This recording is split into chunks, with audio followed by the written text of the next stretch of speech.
కానీ దేవుడు మాట్లాడలేదా? దేవుని దగ్గర సమస్తము లేవా? దేవుని పాదాల దగ్గర ఏమండి, నీ సన్నిధిని సంపూర్ణ, నీ కుడి చేతిలో నిత్య సుఖములు, ఆయన పాదాల దగ్గర సమస్తము ఉంది. ఎక్కడుంది? అది ఉంది అని చూసే కళ్ళు నీకుంటే, అది నమ్మటం నీ చేతనైతే, ఆ విశ్వాస నేత్రాలతో పొంది ఉన్నానని నీవు నమ్మగలిగితే, చూడగలిగితే ఖచ్చితంగా అవి నీకు దొరుకుతాయని మీరు ప్రార్థనలో అడుగు వాటినెలను పొంది ఉన్నామని నమ్ముడి, అప్పుడు అవి మీకు కలుగునని ఆయన చెప్పిన మాట అక్షరాల సత్యం అవుతుంది. ఇప్పుడు చెప్పండి, లోపం ఎవరి దగ్గర ఉంది? మన దగ్గర ఉంది. విశ్వాస విషయంలో బలహీనత ఎవరి దగ్గర ఉంది? మన దగ్గర ఉంది. అదే విశ్వాసం ఉంటే దేవుని దగ్గర సమస్తము ఉంది. ఓకేనా? దేవునికి స్తోత్రం కలుగును గాక. కొంతమంది అంటారు, అట్టయితే దేవుడిగా ప్రార్థన చేయొచ్చుగా, మరి ఎందుకు పోరాటాలని మాట్లాడుతున్నావు అని. పోరాటాలు అనేవి మానవ ప్రయత్నం. ఆ పోరాటాలు అనేవి మానవ ప్రయత్నం. అది ఎలాంటిదంటే, కుష్ఠరోగులను మీరు వెళ్ళి యాజకునికి చూపించుకోండి అంటే మరి వాళ్ళు వెళ్ళి చూపించుకోవాలిగా. అట్లా కాకుండా ఆ పని కూడా యేసయ్య చేస్తాడా? లేదు. ఆయన చేసే కార్యం ఆయన చేస్తాడు. వీడు నడవమన్న చోట నడవాలి. అట్లాగే పౌలు నడికట్టు తగిలితే స్వస్థత వచ్చింది, చేతిగుడ్డ తగిలితే స్వస్థత వచ్చింది. పౌలు పలికితే జరిగింది. గుడ్డోడు అవుతావంటే అయ్యాడు, సచ్చినోడు బతుకుతాడంటే బతికాడు. అయ్యిందా లేదా? జరిగినాయా జరగలేదా? అందరూ చెప్పండి. మరి అట్లయితే చెరసాల్లో వేయబడ్డప్పుడు రోమీయుడైన నన్ను నేర నిర్ధారణ జరగక మునిపే నన్ను కొట్టడం, చెరసాల్లో వేయటం ఎలా చేస్తారు మీరు అని పాయింట్అవుట్ చేసి తన హక్కును అక్కడ వినియోగించి శతాధిపతికి సహస్రాధిపతికి వెన్నులో వణుకు పుట్టించాడా లేదా? మరి అట్లా చేయకూడదు కదా. సైలెంట్గా తన్నులు తిని ఏ ప్రశ్న వేయకుండా హల్లెలూయా అనుకుంటూ రావాలిగా. మరి ఎందుకు ప్రశ్నించాడు అంటే, ఉన్న అవకాశాలని వినియోగించుకోమని దేవుడే చెప్పాడు. దేవుడే ఆ ఛాన్సులు ఇచ్చాడు, ఆ హక్కులు ఇచ్చాడు, అవకాశాలు ఇచ్చాడు. ఇచ్చిన వాటిని వినియోగించాలి, అవసరమైతే ప్రశ్నించాలి. అయినా దుర్మార్గానికి తెగబడితే అప్పుడు అవసరమైతే సీన్లోకి నా దేవుడు ఎంటర్ అవుతాడు. ఎవడి తోలు ఎలా ఒలవాలో ఆయన ఒలుస్తాడు. మంచి మనసాక్షి ఉన్నోడికి, చెవులు గల్లోడికి నేనేం మాట్లాడుతున్నానో, ఏ స్టెప్ తీసుకుంటున్నానో దిమాగ్ సరిగా పనిచేసినోడికి అర్థమైద్ది. కానీ ఏమండి, ఆఫ్ మైండ్ వాళ్ళకి ఏమర్థమైద్ది? ఆశోధుడికి ఏమర్థమైద్ది? వాడు ముందు నుంచే ద్వేషం నేనంటే వాడికి అర్థమై సావదు. అర్థమైందా? వాడు ఏ కాడికి కూడా నక్కలు వెతుకుతాయంట. నక్కలు ప్రాసలో ఎందుకులే రంధ్రములు వెతుకుని అందాం మనం, బాగుంటుంది. స్తోత్రం. నేనేం చెబుతున్నాను, ఎవరి క్షేమం కోసం చెబుతున్నాను, అది తీసుకోడి. నక్కలు, సర్పములు ఇవి రంధ్రములే వెతుకును. అట్లాగే చెప్పిన దానిలో మంచిని తీసుకోడి, పిండాకుడు లేదు. ఏదో ఒకటి కామెంట్ చేద్దామని సోది మాటలని వాగేటువంటి చెత్త సరుకును చూశాను నేను. దేవునికి స్తోత్రం కలుగునుగాక. దేవుడు నీకు ఇచ్చిన హక్కులు ఉన్నాయి, దేవుడు నీకు ఇచ్చిన అధికారాలు కొన్ని ఉన్నాయి, అవకాశాలు కొన్ని ఉన్నాయి. అది దేవుడే ఆయన కృపతో అనుగ్రహించాడు. ఆయన పరిచర్య కొరకు, ఆత్మల రక్షణ కొరకు వినియోగించుకోవాలి, సాధించుకోవాలి. అవసరమైతే పోరాటం చేయాలి. అయినా అడ్డం తిరిగి దుర్మార్గం చేస్తే అందరం మోకాళ్ళేసి ప్రార్థన చేయాలి. అప్పుడే దేవుడే దిగొచ్చి ఎవడు నరాలు ఎట్ట తీయాలో వాడి నరాలు అట్ట తీస్తాడు, ఆయన చేస్తాడు. దేవునికి స్తోత్రం. కాబట్టి దేవుడు చేసే కార్యం దేవుడు చేస్తాడు. మానవ ప్రయత్నంగా మనం నడవమన్న చోటికి మనం నడవాలి. విశ్వాసముతో నడవాలి, విశ్వాసముతో వినాలి, విశ్వాసంతో చూడాలి. అది నమ్ముట నీ వలనైతే నమ్మువానికి సమస్తమో. ఇప్పుడు చెప్పండి, ఎన్ని సమస్యల్లో ఉన్నారు, ఏ ఇబ్బందుల్లో ఉన్నారు మీరు కూడా చూడగలరా? ఇప్పుడు అప్పుల్లో తలంతలోతు మునిగిపోయినారు. అప్పుల్లో ఎప్పుడు మోకాళ్ళేసి కళ్ళు మూసిందో ఎవడో వచ్చి అడుగుతాడో ఏదో ఒకటి, అప్పు ప్రభా, అయ్యా అప్పు నాయనా, అప్పు ప్రభా, అప్పు తీర్చినాయనా, అయ్యా వార్నింగ్ ఇచ్చిపోయాడయ్యా, అయ్యా నెల వస్తుందయ్యా, అవన్నీ కట్టాలి ప్రభా, ప్రభా అప్పుడేదో తీసుకున్నా ప్రభా, ఏం చేయాలి అర్థం కావట్లేదు, ఎటు ఇచ్చేవాడు ఎవడు కనపట్టలేదు ప్రభా. అయ్యా ఏం జరుగుతుంది ఆయన, హల్లెలూయా స్తోత్రం ప్రభా, అయ్యా నీకు వందనాలు ప్రభా, సాయం చేయి ప్రభా, సాయం చేయి ప్రభా. ఇదే కదా జరుగుతుంది, అదే కదా. ఇప్పుడు నేను అంటాను, తల నిండా అప్పుల్లో మునిగిపోయి ఉన్నావు, అసలు అప్పులన్నీ ఏమీ లేవు, అడిగేవాడు ఎవడు లేడు, అన్నిట్లో నుంచి దేవుడు నిన్ను విడుదలలోకి తీసుకొచ్చాడు. ఇప్పుడు నీ పరిస్థితి ఎలా ఉందంటే నీ చేతితో ఇతరులకు ఇచ్చే స్థాయిలో నువ్వు ఉన్నావు అని నేను అంటాను. నీ మీద ఉన్న రుణాలన్నీ కొట్టివేయబడ్డట్లుగా, నీ చేత్తోనే ఇతరులకు సాయం చేస్తున్నట్లుగా నిన్ను చూడమని నేను చెబుతున్నాను. చూడగలవా? అయ్యా నేను సాయాలు చేయటం ఏమోనయ్యా, నేను సాయాలు చేయటం ఏమోనయ్యా, ఆ అప్పులు పోతే నాకు అంతే చాలయ్యా. ఇంత చెప్పినా మళ్ళీ ఆడికి వస్తారు. దేవునికి స్తోత్రం. ఎంతసేపు చెప్పి మళ్ళీ ప్రార్థన చేయడం దగ్గరికి వచ్చి, అయ్యో పోతాయా, అల్లాడిపోతున్నానయ్యా, పోవాలా, గట్టిగా చేయి ప్రార్థన. నేను చెబుతున్నా, నీవు అంతరంగంలో విశ్వసించకుండా మనోనేత్రాలతో, విశ్వాస నేత్రాలతో దేవుడు నిన్ను విడిపించాడనే విషయం నువ్వు చూడకుండా, నేను ఎంత గట్టిగా చేసినా, ఎంత మొత్తుకొని చేసినా, ఎంత ఎగిరెగిరి చేసినా, మాడుగు పెట్టి బాది ప్రార్థన చేసినా నీవేది నమ్ముచున్నావు అదే జరుగును. కానీ మరి నువ్వు నేను నమ్మమన్నదాన్ని చొప్పున నీవు నమ్మకుండా భిన్నంగా నమ్మితే అది ఎలాగ జరుగును? మరి ఏం చేద్దాం? సమస్త కార్యాలు విశ్వాసము ద్వారా నెరవేరుతాయని విశ్వాసాన్ని ఒక తాళం చెవిలాగా ఇచ్చాడు మనకి. ఏం చేద్దాం? ఆ తాళం చెవి వినియోగించకపోతే మనకి లాక్ ఓపెన్ కాదు, సరుకు బయటికి. దేవుని దగ్గర సమస్తము ఉన్నాయి, అవన్నీ స్వతంత్రించుకోవడానికి అవసరమైంది విశ్వాసము అనే తాళపు చెవి. దాన్ని నువ్వు సరిగ్గా వినియోగించగలిగితే ఏం చేద్దాం? మన ఫస్ట్ నుంచి ఒక దురలవాడు చెప్పన, ఏ కాడికి దరిద్రాన్ని, ఇబ్బందుల్ని, సమస్యల్ని, శోధనల్ని, ఈ పనికి పూనుకున్నాం, ఏదో ఒకటి జరిగిద్ది, ఏదో ఒకటి జరిగిద్ది, ఏదో ఒకటి జరిగిద్ది, ఏదో ఒకటి అయ్యిద్ది, ఇట్లాంటి చండాలపు విషయాలే మనం నమ్మటానికి అలవాటు పడ్డాను తప్ప సమస్యలో నుంచి విడుదల వచ్చింది, మేలు జరిగిద్ది, మంచి జరిగిద్ది, గొప్ప కార్యం జరగబోతుంది, దేవుడు ఆశ్చర్యక్రియ చేయబోతున్నాడు, చీకటిని వెలుగుగా మార్చబోతున్నాడు, నా లైఫ్కి ఒక శుభం కార్డు వేస్తాడు, మొత్తానికి ఏదో పూనుకున్నాడు, దేవుడు కార్యం జరిగిద్ది, నా బిడ్డల్ని బ్లెస్ చేస్తాడు, మా పరిస్థితి ఇలా ఉండదు, ఈ అద్దె కొంపల్లో నా జీవితం ఇలానే కొనసాగుదు, నాకంటూ ఓన్ హౌస్ ఇస్తాడు, నేను కూడా కొంతమందికి ఆశ్రయం ఇచ్చే స్థాయికి నన్ను తెస్తాడు, నేను కూడా 10 మందికి అంత సాయం చేసేటట్టు నా దేవుడు నన్ను చేస్తాడు, నన్ను నిలబెడతాడు, నాకు ఆ విశ్వాసం ఉంది, నేను ఆ కార్యం కొరకు ఎదురు చూస్తున్నాను, ఖచ్చితంగా త్వరలోనే దేవుడు దాన్ని జరిగిస్తున్నాడు, దేవునికి స్తోత్రం అని రూఢిగా నమ్మటం ఎంతమందికి తెలుసు?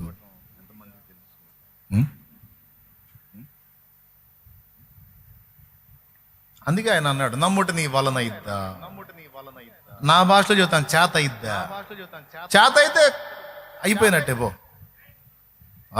సమస్త విషయాల్లో, ఆయన సేవలో కూడా విశ్వాసమే ఆధారము. ఓకేనా? సియోనుకే నా ఓడ పయనం ఆగదు ఏ చోట,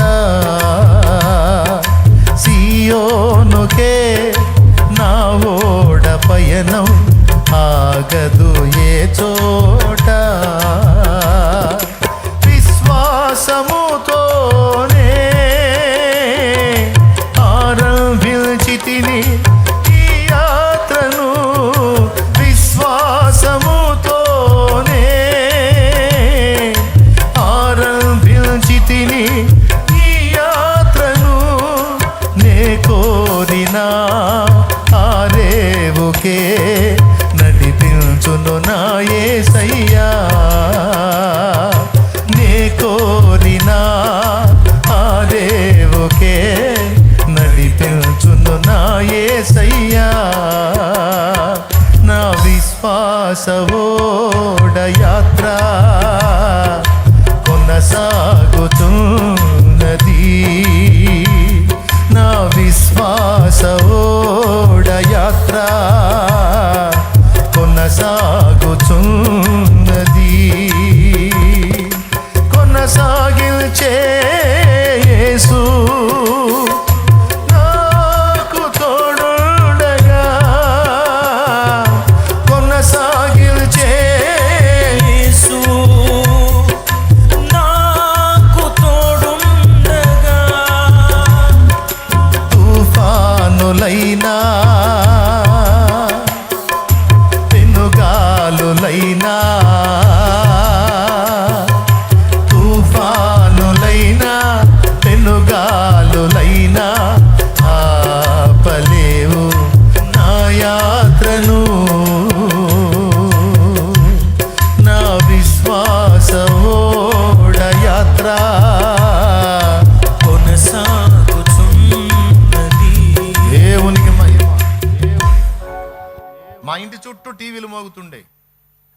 మా ఇంటి చుట్టూ టీవీలు మోగుతుండే, తెచ్చిపెట్టుకోగలం మేము కూడా ఒక టీవీ. అప్పుడే కొత్తగా నమ్ముకున్నాం. ఫ్రెష్ విశ్వాసం, ఫ్రెష్ భక్తి, ఫ్రెష్ లవ్ యేసయ్యతో. ఎట్లా అంటే మేము టీవీ తెచ్చుకొని మేము కూడా చూడకపోగా మా చుట్టూ ఉండి టీవీ చూస్తున్న వాళ్ళకి మారు మనసు రావాలని ప్రార్థన చేసేవాళ్ళు. ప్రభా, వాళ్ళ గంటల గంటల సమయం ఎలా వృధా చేసుకుంటున్నారో చూడు నాయన. వాళ్ళ జీవితాలు ఎందుకున్నాయో వాళ్ళకి అర్థం కాకుండా అయిపోయింది ప్రభువా. ఒక పక్క జీవితాలు ఛిద్రమైపోతూ, చితికిపోతూ, బ్రతుకులు పాడైపోతూ, కుటుంబాలు విచ్ఛిన్నమైపోతున్న స్థితిలో కూడా వాళ్ళు అలాగ సినిమాల్లో వాళ్ళు మత్తులైపోయి ఉన్నారు ప్రభువా. నేత్రాశ పాపలు మునిగిపోతున్నారు ప్రభువా. దయచేసి వాళ్ళని దర్శించు ప్రభువా అని ప్రార్థన చేసామే తప్ప మేము పెట్టుకోలే టీవీ. మరి మేమేం చేసేవాళ్ళం అంటే సీడీ ప్లేయర్ తెచ్చుకొని అందులో సీడీ పెట్టుకొని, ఏమండి, కమ్మగా యేసయ్య పాటలు వింటూ ఉన్నాం. ఇంకదే మాకు పొరపాటును కూడా ఇంటికి పోయినా కూడా టీవీ చూడం. టీవీ అటుంటే ఇటు తిరిగి కూర్చో. అదేదో పాపమని కాదు, ఏదో వ్యభిచారం, దొంగతనం లాంటిదని కాదు. ఒకటి చూడటానికి అలవాటు పడితే ఆటోమేటిక్గా లాగేసిద్ది అది. అందుకని మేము దాన్ని జాగ్రత్త పడ్డాం. సైతాన్ గడి తలకాయని చూడొద్దు. దాన్ని చూస్తే మనం ఆకర్షింపబడతాం, మళ్ళీ డైవర్ట్ అవుతాం. భక్తిగా ఉందాం, మనం ఆత్మీయంగా ఉందామని అంటే రూల్ పాస్ చేయట్లా మీకు. మేము ఆ ఫస్ట్ లవ్లో, ఆ మొదటి భక్తిలో టైంను ఆ విధంగా మనం ఎందుకు ఆ టీవీ ముందు కూర్చుంటే మన అప్పులు తీరతాయా? తీరతాయా? తీరతాయా? ఆ 2 గంటలేదో, ఆ 3 గంటలేదో రండి కూర్చొని ప్రార్థన చేద్దాం. కాసేపు స్తుతులు పాడుకుందాం, కమ్మగా 4 పాటలు పాడుకుందాం, నలుగురు కలిసి ప్రార్థన చేద్దాం.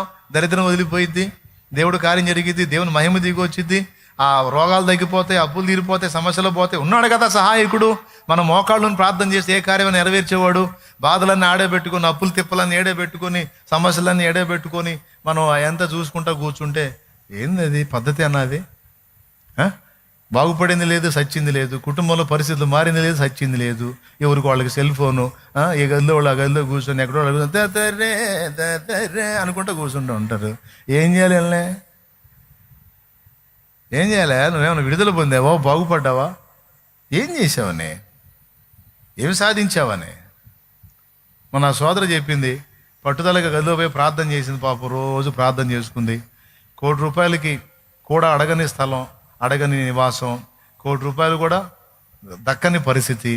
అది అది అది బ్యాంక్ వాళ్ళు లేకపోతే అప్పిచ్చిన వాళ్ళు స్వాధీనం చేసుకున్నాక ఇంకొక 40-50 లక్షలు అప్పు మిగిలే పరిస్థితి. కలిసి పట్టుదలగా ప్రార్థన చేసుకుంది. మిగిలిన వాళ్ళతో నాకెందుకని గదిలో పోయింది, మొరపెట్టుకుంది, మొత్తుకుంది. అయ్యా, నాకే దరిద్రం వద్దు ప్రభా, నా బిడ్డలు నేను అన్యాయం కాకుండా దయచేసి దాన్ని మాకు నిలబెట్టినానని మొత్తుకుంది. వాళ్ళ కుటుంబం తల్లిదండ్రులు కలిసి ప్రార్థన చేసుకున్నారు. వాళ్ళు ఎంత గోజాడుకున్నారు. ఏమండి, 40 లక్షల అప్పు మిగలాల్సింది, ₹1 కోటి అప్పు పోగా ₹1 కోటి చేతికి వచ్చేటట్టు దేవుడు చేశాడు. నేను ఆదివారం సాక్ష్యం చెప్పింది. దేవుడు ఎందుకు చేయడు సార్?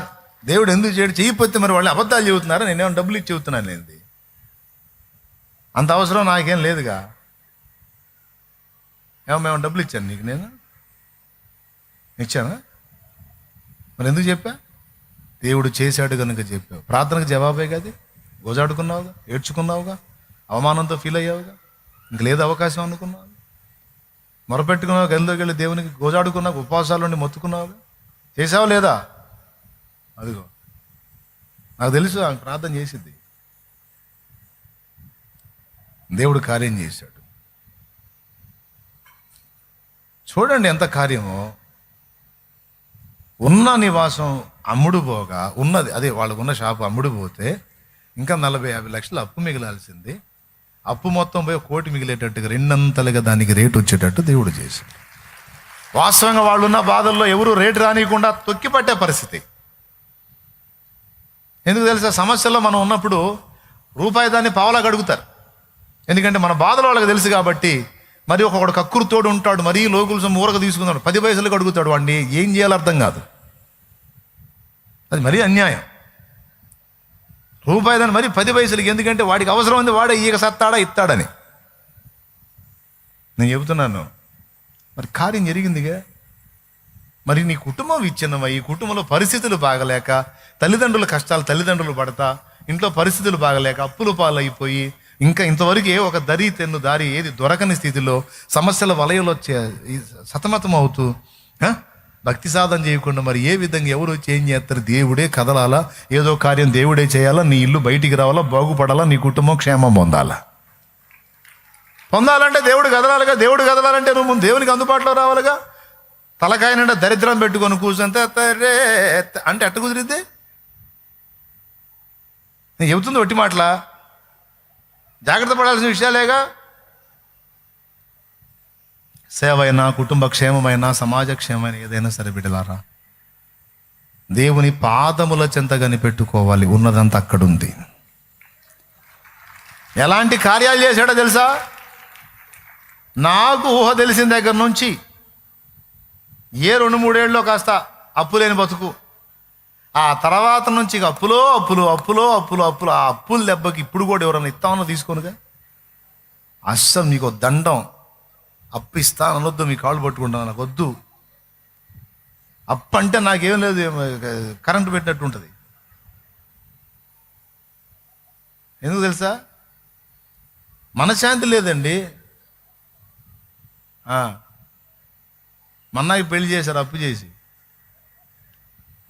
తలా 3 ఇచ్చారు ఫైనాన్స్ పుస్తకాలు.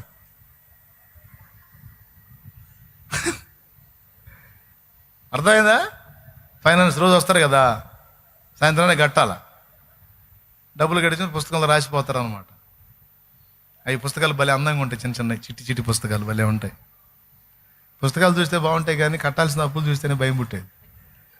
చివరికి నా పెళ్లి సమయంకి వచ్చే అబ్బాయి నీకు కూడా అప్పు చేసామా అన్నారు. మీ పెళ్ళికి మీ అప్పుకో దండం. నాకు అసలు అప్పు లేని పెళ్ళి అయితే చేయండి, లేకపోతే వద్దన్నాను. ఎందుకంటే చేసుకున్న కాడ నుంచి ఇచ్చిన వాళ్ళందరూ కనపడతారు. దేవునికి స్తోత్రం. ఈ బ్రతుకొక నరకం, చేసుకున్న మనశ్శాంతి ఉంటుంది. వద్దు నాకు. మరి 10 మంది కాస్త మెచ్చుకునేటట్టు గ్రాండ్ ఏం అవసరం వచ్చి తినిపోతారు కానీ ఎవడు నాకేం సాయం చేయడు. ఫైనాన్స్ పుస్తకాలు వాడేం కట్టడు. ఎవడు నన్ను మెచ్చుకోవాల్సిన అవసరం లేదు. స్తోత్రం. హల్లెలూయా. ఎచ్చులెచ్చులు పడి నేను వాళ్ళందరికీ ఫుల్గా పెట్టి ఎంత చేసినా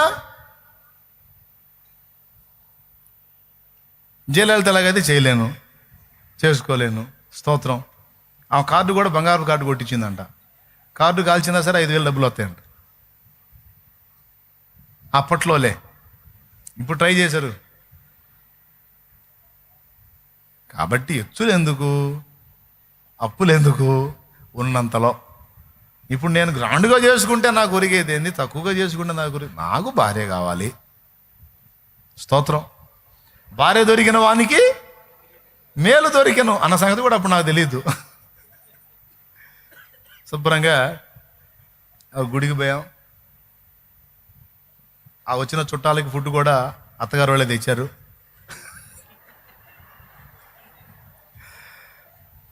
నాలాంటి వాళ్ళు 4 ఉన్నారు, నా బాబతోళ్ళే అక్కడ. వాళ్ళు కూడా 4 జతలు పెళ్ళికి. అందరూ కలిపి ఒకటే డోలు. తాళి కట్టేటప్పుడు టక్కం టక్కం టక్కం 4 దెబ్బలు కొట్టేశాడు. అయిపోయింది, తాళి కట్టేశాను, పెళ్ళి అయిపోయింది. స్తోత్రం. ముందు మనశ్శాంతిగా ఉంది, అప్పు లేదు. లేకపోతే వీళ్ళు అప్పు చేసి పెళ్లి చేసి కదిలితే నీ పెళ్ళికేగా నీ పెళ్ళికేగా నీ పెళ్ళికేగా అని ఒకసారి పెళ్లి రోజు చేస్తారు వాళ్ళు.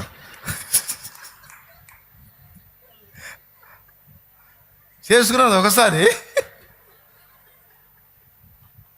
ఆ అప్పులు అట్లాగే ఇబ్బంది పడుతుంది ప్రతిసారి. నీ పెళ్ళికేగా అని ఇంటి మొత్తం కలిసి నీ పెళ్ళి పెటాకులైందా మాట్లాడుతుంటారు. అందుకని నాకు వద్దు ఈ మనశ్శాంతి లేని దరిద్రం, నాకు వద్దు, ఎచ్చులు నాకు వద్దు. మీకు కూడా చెబుతున్నా, సలహా ఉపయోగపడుద్ది. ఏమన్నా డబ్బులుంటే ఎచ్చులు పడిపోలేదే కానీ ఎందుకు ఎచ్చులు లేనప్పుడు? కాబట్టి ఉన్నంతలో తగ్గించుకోవాలి, ఓకేనా? అలాంటి అప్పులు అప్పులు అప్పులు అప్పులు అప్పులు ఆ జీవితం అంతా అప్పులు అంటే విరక్తి పుట్టి మరీ దారుణంగా 16,000లో పెళ్ళి అంటే ఊహించండి. 16,000 కనీసం అబ్బాయి డ్రెస్ రాదు ఇప్పుడు. కానీ కావాలని చేసుకున్నట్లా. ఎందుకు మీకు ఈ విషయాలు చెప్తున్నానంటే అప్పుల ఊబుల్లో పీకల దాకా మునిగిపోయే కొన్ని కుటుంబాలు, కేసుల్లో కొన్ని కుటుంబాలు, పిల్లలకి జాబ్స్ రాక కొన్ని కుటుంబాలు, కాపురాలు విచ్ఛిన్నమైపోయే కొన్ని కుటుంబాలు, జబ్బులతో ఉన్నటువంటి వ్యక్తులతో కొన్ని కుటుంబాలు, ఆత్మీయత క్షీణతలోకి వెళ్ళిపోయే కొన్ని కుటుంబాలు, రక్షణ లేక నశించిపోతున్న వ్యక్తులతో కలిగిన కొన్ని కుటుంబాలు, వ్యసనాలు మానుకోకుండా ఆ వ్యసనాలకు బానిసలైపోయి వచ్చి కుటుంబాన్ని టార్చర్ చేసే వ్యక్తులతో కొన్ని కుటుంబాలు, ఇట్లా చాలా కుటుంబాల్లో వేదనలు ఉన్నాయి. నేను అంటున్నాను, కలిసి ప్రార్థన చేయండి, దేవునితో గడపండి, విశ్వాసంతో చూడండి, విజయాలు స్వతంత్రించుకోండి అని చెప్తున్నాను నేను. ఏమంటారు? ఖచ్చితంగా మొత్తం కలిసి మోకాళ్ళు వేసి యేసు ప్రభు ఎప్పుడైతే దొరికాడో ఒకటే మాట్లాడుకున్నాం, బైబిల్ ముందు పెట్టుకోవాలి, మొత్తం రౌండ్ వేయాలి, ప్రార్థన చేయాలి. రోజు ప్రార్థన చేద్దాం. ఇక చెడిపోయినవి చూడొద్దు, పనికి మళ్ళీ చూడొద్దు, టైం వేస్ట్ చేయొద్దు, ఏ చెత్త వ్యవహారాలకి వెళ్ళొద్దు. మారు మనసు పొందాం, బాప్తీసం పొందాం, పరిశుద్ధంగా ఉందాం, నోరు కాచుకుందాం, దేవుడికి కోసం చేయాల్సింది దేవుడికి కేటాయిద్దాం. ఓకే, నీకు దేవుడు ఇచ్చిన దానిలో నుండి పరిశుద్ధులకు ఆహారం కొరకు కేటాయించమన్నాడు, భద్రంగా దానికి కేటాయిద్దాం. అలాగే దేవుడు చెప్పినవన్నీ చెప్పినట్టుగా నెరవేరుద్దాం. అలాగే ఈ సమస్యల నుంచి పరిష్కారం కోసం ఇంట్లో 6 పెద్దవాళ్ళు ఉన్నాం, రోజుకొకళ్ళం ఉపవాసం ఉందాం, అందరం కలిసి ఆదివారం మందిరానికి వెళ్దాం. కుటుంబ సమస్యలు పరిష్కారం కావాలి, సమాజంలో ఆత్మలు రక్షింపబడాలి. కాబట్టి అమ్మ, నాన్న, అన్న, నేను, నా భార్య, అన్న భార్య, మొత్తం 6 పెద్దవాళ్ళం ఉన్నాం. మొత్తం పిల్ల బ్యాచ్ ఉన్నారు. పిల్ల బ్యాచ్ని వదిలేసి పెద్దవాళ్ళు 6 రోజుకొకళ్ళం ఫాస్టింగ్ ఉండి ప్రార్థనలో గడుపుదాం. మిగిలిన 5 వర్క్ చేయాలి. ఈరోజు ఒకళ్ళు చేస్తే రేపు ఇంకొకళ్ళు, అట్లాగా 6 రోజులు మా ఇంట్లో ఒకళ్ళు ఉపవాసం ఉండి ప్రార్థన చేసేవాళ్ళు. ఎన్నిసార్లు చెప్పాను ఈ విషయాలు. ఇవి విన్నప్పుడు బాగానే ఉంటుంది, ఎట్లనే చేయాలి అనిపిస్తుంది, కసి కలిగిద్ది. అవునా? అవునా? కూటమి అయిపోగానే రాతి నేలను పడ్డ విత్తనంలాగా, దారి పక్కన పడ్డ విత్తనంలాగా, వారు వినుట మట్టుకు విందురు కానీ గ్రహింపనే గ్రహింపరు అన్నట్టుగా అయిపోతున్నాయి చాలామంది జీవితాలు. ఏమండి, నువ్వు కుష్ఠరోగుల మ్యాటర్ ఎత్తుకొని అసలు నువ్వు ఏం మొదలు పెట్టావు, ఏం చెబుతున్నారా నేను అసలు? దేవుని స్తోత్రం. అంటే నేను ఏం చెప్పట్లేదు, వేరేదేం చెప్పట్లేదే. కుష్ఠరోగులు ఏం చేశారంటే, సమస్య తీరిన తరువాత బోలా, సమస్య అలా ఉండగానే మీరు పోయి కనపరుచుకోండి అంటే ప్రభు మాట చొప్పున నడవటం మొదలుపెట్టారు. అలా నడక మొదలుపెట్టి ప్రభువు చెప్పినట్లు చేస్తూ చేస్తూ ఉండగా, వారు పోవుచూ ఉండగా ప్రభువు చెప్పినట్టు చేస్తూ ఉండగా వాళ్ళ చేతులకు బిర్రుగా అతుక్కుపోయిన కట్లు అలా ఊడిపోతాం మొదలుపెట్టినాయి. దుర్గంధ భరితమైన వాళ్ళ దేహపు వ్రణములు, గాయములు, చీము రక్తాలు స్రవించేటువంటి గాయములు ప్యాక్ అయిపోతున్నాయి.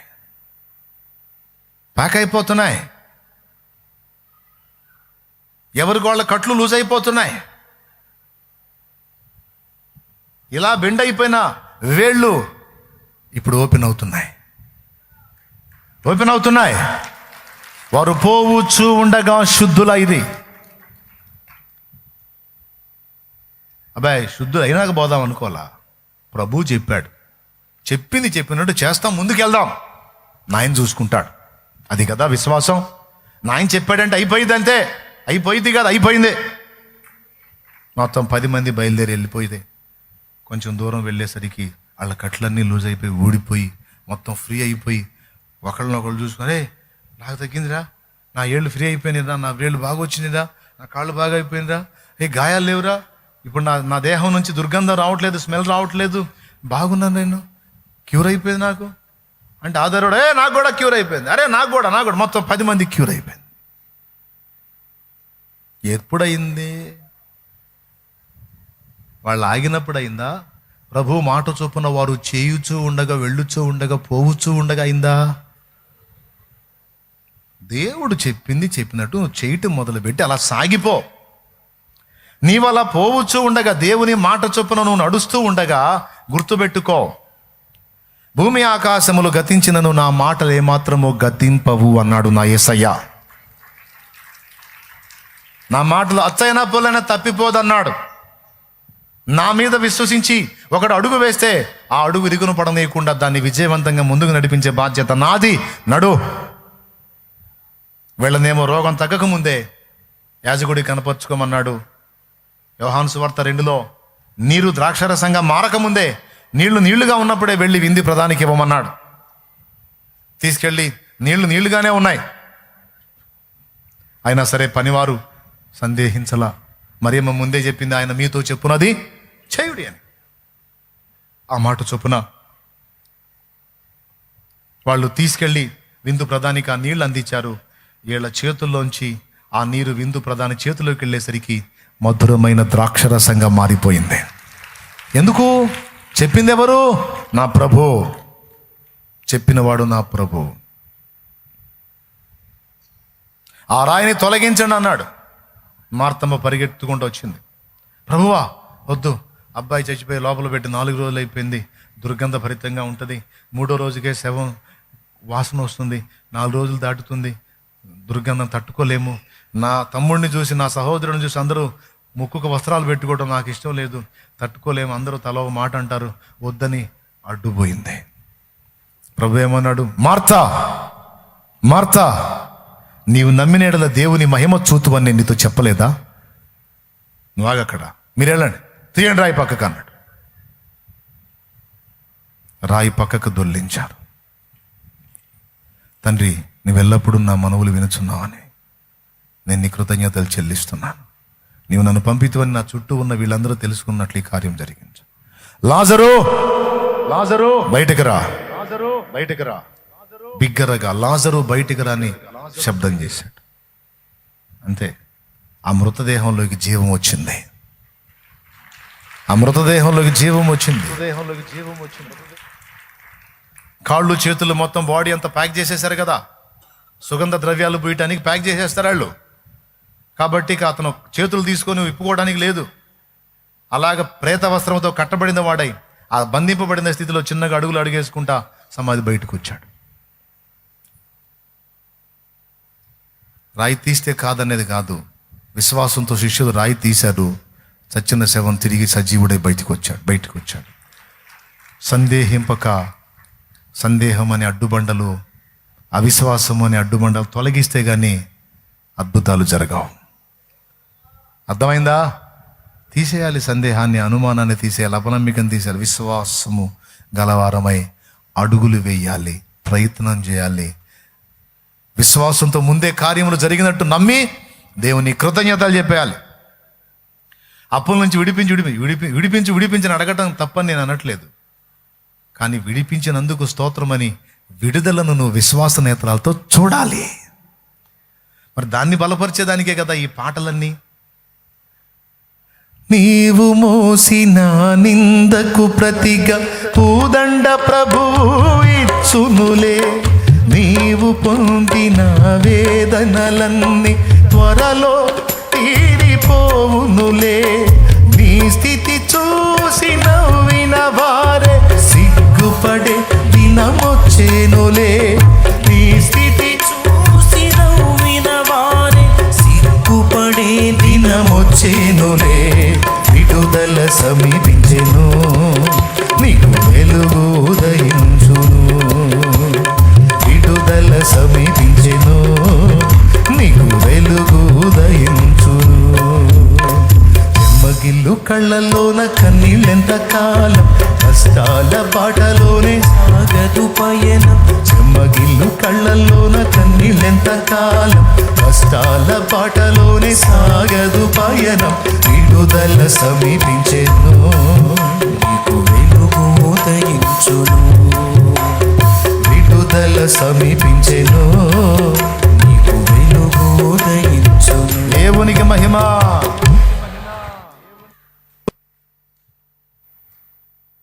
నీ విశ్వాసం బలపరచబడాలి, నీ నిరీక్షణ విస్తరించాలి. అదే పాట, అదే మాటను అనుకుంటూ దేవుని యందు విశ్వాసంతో ఆయన వైపు చూస్తూ గొప్ప గొప్ప కార్యాలు దేవుని దగ్గర పొందుకోవాలన్న ఆశతో అవన్నీ పరిశుద్ధాత్మ ప్రేరణలో మీకు అందించడం జరిగింది. ఎంతకాలం బలహీనమైన విశ్వాసం, ఎంతకాలం విశ్వాసమందు బలవంతులు కారా? కుష్ఠరోగులే కావచ్చు, వాళ్ళ శరీరానికే కుష్ఠం ఉంది, ఆత్మీయంగా వాళ్ళు కుష్ఠరోగులుగా లేరు, యాక్టివ్గా ఉన్నారు. కొంతమంది బయటికి కుష్ఠ లేదు, ఆత్మీయతలో కుష్ఠలో ఉన్నారు. దయచేసి శుద్ధులు కండి. వాళ్ళు వెళ్ళుచూ ఉండగా స్వస్థత వచ్చింది. తీరా యాజకుడి దగ్గరికి పోయేసరికి ఏమీ లేదు. ఆ 9 మంది యూదులు గనుక అక్కడికి వెళ్ళిపోయారు యాజకుడి దగ్గరికి. ఇతడు సమరయుడు గనుక యాజకుడితో నాకు నిమిత్తం లేదు, నా ప్రధాన యాజకుడివి నువ్వే ప్రభు అని పరిగెత్తుకుంటూ వచ్చి ప్రభు పాదాల దగ్గర పడ్డాడు. ప్రభు పాదాల దగ్గర పడి కృతజ్ఞతాస్తుతులు చెల్లించి దేవుని మయంపరుస్తున్నాడు. ప్రియులారా, సాధించండి విశ్వాస విజయాలు, సాధించి చూపించండి మిగిలిన వాళ్ళకి. ఏవేవో లాజికులు చెప్పకండి. పసిబిడ్డ లాంటి విశ్వాసాన్ని వ్యక్తం చేయటం నేర్చుకుందాం. అప్పుడెప్పుడో కార్యాలు చేయటం కాదు, ఇప్పుడు కూడా చేయగలడు దేవుడు. ఈరోజు కూడా నీ హృదయంలో ఏ కోశాన కూడా సందేహం రానియొద్దు.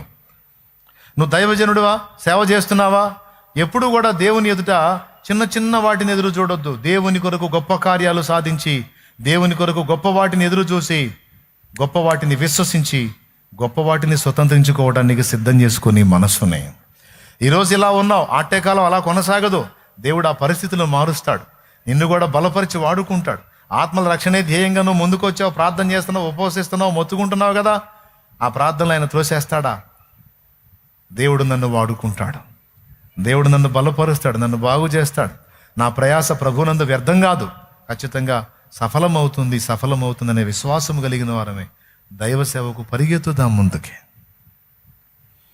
అనేక ప్రాంతాలని ప్రభావితం చేసే ఒక యోధుడుగా నా తండ్రి నిన్ను నిలబెడతాడు కాదు, నిలబెట్టాడు అంతే. ఆమెన్. నిలబెట్టాడు, అలా చేశాడు అంతే. స్తోత్రం. అదే మైండ్ ఉండాలి. ఇప్పుడు చెప్పండి, బాగుపడ్డాకపోయారా? వారు విశ్వాసంతో అడుగులు వేస్తూ ఉండగా బాగుపడ్డారా? నీళ్లు ద్రాక్షరసం అయినాక తీసుకొని పోయారా? యోహాను సువార్త 2లో వారు వెళ్ళుచూ ఉండగా నీరు ద్రాక్షరసం అయిందా? ముందు బతికించు, తర్వాత రాయి తీద్దాం, లోపల లేచినోడు కేకలేస్తాడులే అన్నారా శిష్యులు? ప్రభువా, నువ్వు అంతసేపు బతికితే బతికినోడు కేకలేస్తాడులేవా, ఆ బతికి కేకలెత్తే తీద్దాం రాయి అన్నారా? మార్తమ్మ వచ్చి అడ్డుపడితే ఏసయ్య గద్దించాడు. ఏసయ్య మార్తమ్మను గద్దించడం శిష్యులు చూశారు, అందుకే మారు మాట్లాడకుండా పోయి రాయి తీశారు. స్తోత్రం కలుగును గాక. లేకపోతే మనకు కూడా కోటింగ్ ఉంటుంది అనుకున్నారా? ఏమో, ఆయన రెడీగా ఉంటాడుగా, విశ్వాసం లేదు మూర్ఖతరం మారలారా అని. ప్రియులారా, అయిపోయింది, ఇంక మీ మైండ్ తినలే. నీవు కార్యము చేయుచూ ఉండగా, ప్రభువు చెప్పిన మాట చొప్పున అడుగులు వేస్తూ ఉండగా, విశ్వాసముతో నువ్వు చూస్తూ ఉండగా, నా తండ్రి నువ్వు ఊహ కూడా ఊహించని కార్యాలు, తలంపులో కూడా అనుకోనని కార్యాలు, కని విని ఎరగని మహాద్భుతములు నీ ఇంట, నీ కుటుంబాన, నీ వ్యక్తిగతాన, నీ సేవ ఎందో, నీ పరిచర్య ఎందో నా తండ్రి తప్పకుండా చేస్తాడు. షరతులు వర్తిస్తాయి. షరతు నంబర్ 1, అయినాక కాదు, నీవు నమ్మినాక అయిద్ది. ఒకడు వచ్చి అంటాడు చేయమని, మరి చేస్తే నమ్ముతా, చేస్తే నువ్వు నమ్మేది ఏంది? ఏ జఫ్ఫగాడే నమ్ముతాడు అని నేను అంట. స్తోత్రం. ఇక్కడ విషయం ఏంటంటే చేస్తే నమ్మటం కాదు, ప్రభు రివర్స్, నమ్మితే చేస్తా. అందరూ చెప్పండి, చేస్తే నమ్ముతా కాదు, నువ్వు నమ్మితే, నమ్ముట నీ వలనైతే, నమ్ముట నీ చేతనైతే, మరి ఇక సందేహం ఎందుకు? నమ్ముదామా? ఎక్కడున్నాయి సమస్తము? ఆయన పాదాల దగ్గర ఉన్నాయి. ఏ కళ్ళు చూడగలుగుతాయి? చెప్పండి, నీ అప్పులకు తగిన ధనం ఏసయ్య దగ్గర లేదా అంటే, అన్నా 1 లక్ష 2 లక్షలు అంటే ఏసయ్యన ఏదో అద్భుతమైన చేస్తాడులే, కానీ ఏకంగా 50 లక్షలు అన్నా. పాపం 50 లక్షలు అంటే వామ్మ ఏడా, పెద్ద మొత్తమే మరి, ఏడా పాప 50 లక్షలు కాదన్నావు, 1 కోటి అన్నావు. 1 కోటి రూపాయలు ఏడ మరి ప్రభువుకి అంటావా? ఎన్ని కోట్లో చెప్పు. ఆయన శ్రీమంతుడు. ప్రభువుని ఎలా చూస్తున్నాను? భూమి మీదకి నీ కోసం నా కోసం వచ్చినప్పుడు ఆయన పేదవాడు, కానీ ఇక్కడ మన కోసం రాక మునుపు, వచ్చి వెళ్ళిన తరువాత శ్రీమంతుడు. పాడతావు కానీ నమ్మవు. ఎప్పుడు నమ్ముతావో ఎప్పుడు బాగుపడతావో నాకు అర్థం కావట్లేదు.